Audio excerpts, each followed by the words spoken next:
Have you ever noticed that some people seem to be respected wherever they go, while others are constantly interrupted, mocked, or taken advantage of?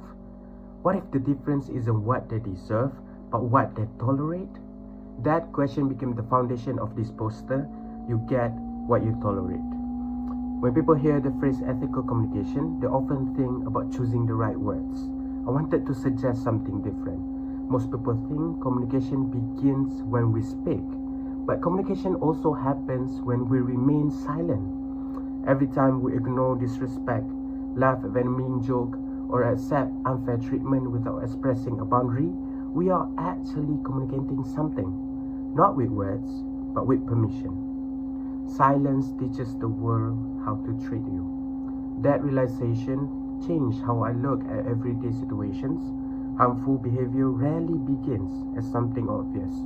It often arrives disguised as humor, personality, authority, habit, or tradition.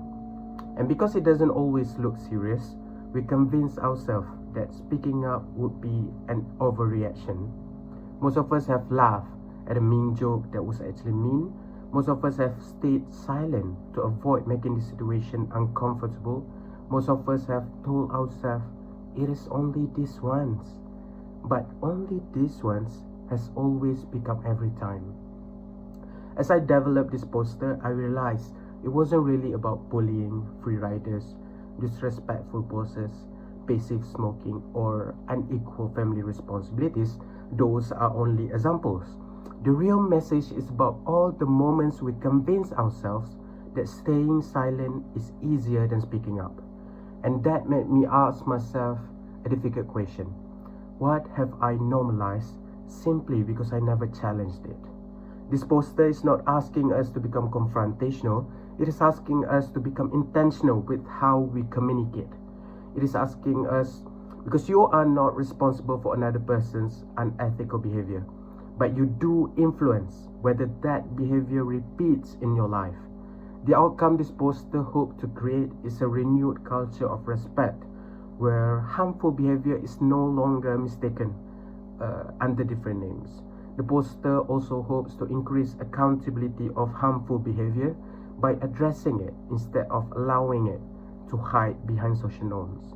But beyond the message itself, every design decision in the poster was intentional.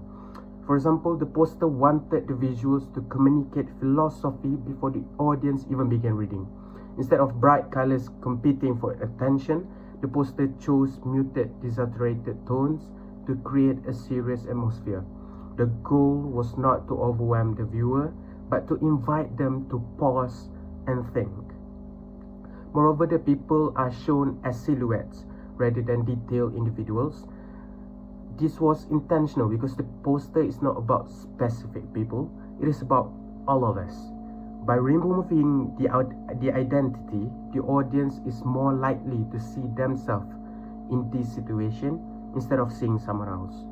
The 6 scenarios are also arranged with equal visual weight.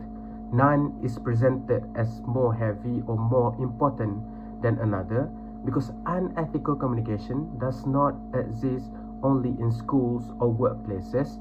It appears in families, friendships, public spaces, and everyday conversations. Different situations, but the same underlying pattern.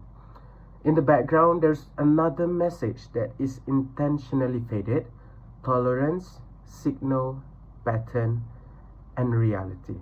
It is subtle because that is exactly how normalization works. Most people never notice the pattern while they are living inside it, but by the time they recognize it, it has already become reality. That to me is the real danger of silence. So rather than asking the audience to simply remember this poster, I hope they leave remembering one question. The next time you are faced with behavior that feels wrong, ask yourself, if I say nothing today, what am I teaching tomorrow? Because every behavior we ignore quietly becomes an example for the next one. Thank you.